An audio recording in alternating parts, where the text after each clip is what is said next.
Morning legends, Friday the 25th of April. This year is going really, really fast. Now today is Fix Me Friday. What we do is you guys comment below your injuries that you have, and what I do is I try and help you from a physiotherapy point of view so that you can get back out there and run some epic PBs. Okay, if you have any injuries, let me know in the comments below and we're gonna rip them apart today and fix every single one because it's Friday and that's what we do.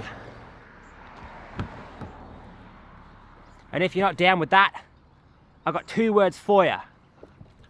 Now, this first question relates to pelvic tilt. Any advice on pelvic tilt? I've been running for 4 to 5 years now, but I think there are a lot of niggles that originate from my hips being slightly out of sync, but I think he means kink. Now, this is a very interesting question, and what I would say is that I tend to look at the body as like a whole complex, okay? Because what you'll tend to find is that certain hip positions when running are usually a manifestation of all of the, geometry and the, bone lengths and things like that of the rest of the body and the dimensions of your body, as opposed to it necessarily being a hip related thing. It's usually like this whole complex, Certain runners will tend to have slightly posteriorly tilted hips when they're running, but they're also the same kind of runners that tend to have longer femur lengths and probably more likely to be a mid or a, rear foot, heel striker. It all tends to paint a pretty clear picture of certain things. Now, what I would say would be that you should pay attention to whether your hips are changing when you're running. A lot of people tend to, as they start to run faster, start to anteriorly rotate their hips a little bit more, arch their back, and that can tend to load up different parts of the body in different ways that you're maybe not used to. I don't give much thought into this because the whole body works together in general. So there you go. As long as we have good mobility, we have good hip strength, anything beyond that, I probably wouldn't give too much thought into, unless, like you said, you have some sort of asymmetry from side to side. Maybe the strength is different, or the range of motion is different, or the strength, or maybe you have one leg slightly longer than the other. Then you can go down the pathway of, seeing a podiatrist to see if, evening out one side to the other might be beneficial. Sometimes it is, sometimes it isn't. But that's an interesting question. Does your hip tilt impact your running? Yes, especially if you're changing it, depending on the speed that you're running. It might cause you some issues. So there you go.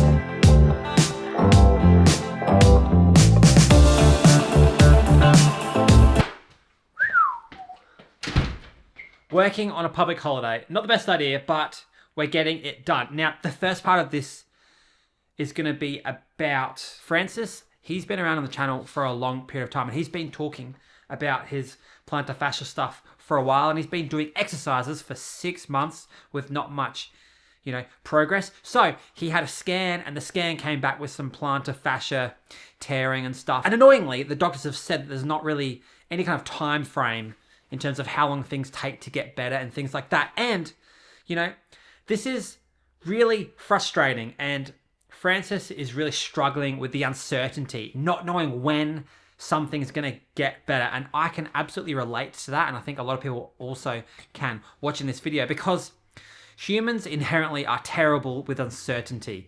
I think, especially in modern day life, there's so much security in everything that we have. And, secure jobs and, secure housing and food and water, that we really struggle with that uncertainty. I definitely do. And that has been the biggest issue with my own personal injuries, is like, I don't know how long nerves take to get better. I have no fucking idea. And no one does. And so I'm just sitting here just waiting around for the last 8 months to try and get this thing to be better. And it, never did get better. So I'm dealing with the same thing also. And I think the video that I made yesterday about learning how to not give a shit and pivoting and refocusing on something else can be quite valuable in this scenario. If you care so much about something that you can't do, the irony in that will slowly eat away at you and you'll start to be really sad and you won't be able to come to terms with it. What we have to do is pivot and find a new way to get the same life benefits out of whatever we end up doing that running actually gives us, you know. Sometimes it's really, really frustrating. For example, one thing that has really helped me in dealing with this running uncertainty is just pumping out heaps of videos, you know. If I can pump out a lot of videos and that gives me enough, you know, happiness and that same kind of feeling of, you know, feeling like I'm in the grind and like working towards something, that kind of masks the not being able to run at my highest capability. So for instance, what I want you to try and do is find the lesson that needs to be learnt during this period. Like, why do you always feel like you have to be exercising, and when you can't and you can't run, you can't progress your fitness and stuff like that, you struggle mentally as well as physically? Maybe there's something there that will help you to pivot and refocus and work on something else while you're living with this uncertainty. I've certainly found that I need to always be focusing on something, and this, you know, uncertainty of not being able to run, it's like if I were to just sit in that for months and months on end, I would tear myself apart and I'd end up being the biggest CUNT to the rest of the world because I would be drowning in my own self-pity. I'm not claiming to know all the answers, but what I think you should do is pivot, refocus, just like I talked about in the video yesterday, and, you know, talk to people about your issues. Don't bottle them up inside. Because running, realistically, is like this never-ending process of becoming a better person. And if you can't run, that doesn't mean that you can't focus on becoming a better person. Like Matt, for example, who said, I had a 16K scheduled interval long run at paces faster than race pace. So a pretty significant run. But on the day of the actual run itself that he had planned, he, you know, woke up and he didn't feel very good. So he scrapped the day. That is a mental win. Amazing. Now, the first injury off the ranks today is knee pain, back of the knee, distal hamstring tendon after a half marathon. Hurts a bit to walk / go upstairs. How do you advise I fix this? Now, if this is an injury that has only come up this one time after this half marathon, then it sounds like it's a reactive tendon, and the best thing for it is probably to do some nice, easy hamstring tendon stuff and not much else. Just take it easy, have a couple of weeks deload probably until this starts to calm back down, and just, you know, enjoy the process of taking a deload, baby. Woo! You know, like I've talked about in the past, we're looking for a 0 to a 0.5 out of 10 pain with whatever activity that we're doing to actually, you know, make sure that we're not going to flare it up. Now, a 0.5 out of 10, I think we've talked about this like 15 times on the channel, but a 0.5 out of 10 pain is like you're hyper aware of that area because it's been really sore, but when you actually think about it, when you're doing stuff, it's not actually painful at all. You're just really, you know, protecting that area. That's a 0.5 out of 10 pain in my books. So we've got to make sure that we're not going any higher than that. I've had pain in my knee for the last month and a half. That's 6 weeks. Every time I try and go for an easy run, I start to feel pain on the outside of my left knee, kind of above the meniscus and behind the patella. Nothing special happened where I could have hurt myself. Just one day while I was out running, it started, and then I can't go running without it hurting, basically. And so with further clarification via the comment section, he basically explains that the pain is really sharp, basically on the joint line of the knee, which is, you know, not very nice. And it continues to get more and more painful with running. This sounds to me like probably some meniscal irritation, okay? I don't know whether it's necessarily a tear, because generally like a big tear requires some sort of twisting motion or some sort of mechanism to actually tear it. It could just be some meniscal irritation. Maybe the actual, you know, anterior horn itself of the meniscus is just really inflamed right now, and there's, you know, an inflammatory process going on inside there. And, you know, if we continue running even, you know, just a little bit in some manner that is painful, it's just not going to allow that meniscus to actually start to rebuild and get stronger. Now, without putting my hands on you, it's hard for me to give you, especially with something like this, it's quite acute. It's very hard for me to actually give you some exercises to actually do. What I would say is things like squats, wall sits, lunges, single leg squats, knee extensions, knee curls, calf raises, all those kinds of things to continue to strengthen this leg and all the muscles involved in running with this leg. They're also going to provide more stability to that knee overall. You might even find that you've got some sort of weakness somewhere along that knee, whether it's calves or hamstrings or adductors or, quads. And then we can start to build that up, add more stability into that knee whilst this knee's actually, repairing itself, doing things like that. Now, usually I would be, showing you guys heaps of different examples of exercises, but my hip has just been absolutely sharp pain, so I'm trying to avoid it as best as I can. So, next question. I've got a dull, deep ache in my right glute when running. There is some sciatic referral initially, but fortunately, that has subsided, and there is now only minor occasional discomfort spreading through to the top of the hamstring. It doesn't feel like any damage is being done, so I maybe unwisely kept running through it because I am sick of setbacks. Me too, brother. There is no restriction of movement, although I'm not sure I could get into top gear of running because of the pain. And so we talked in the comments, and I made him do some neurological tests called a slump test, where you essentially tension your whole neurological system by slumping, like a big slumped down person. And then it gives you some symptoms, and then you would know, okay, that's probably neurological related.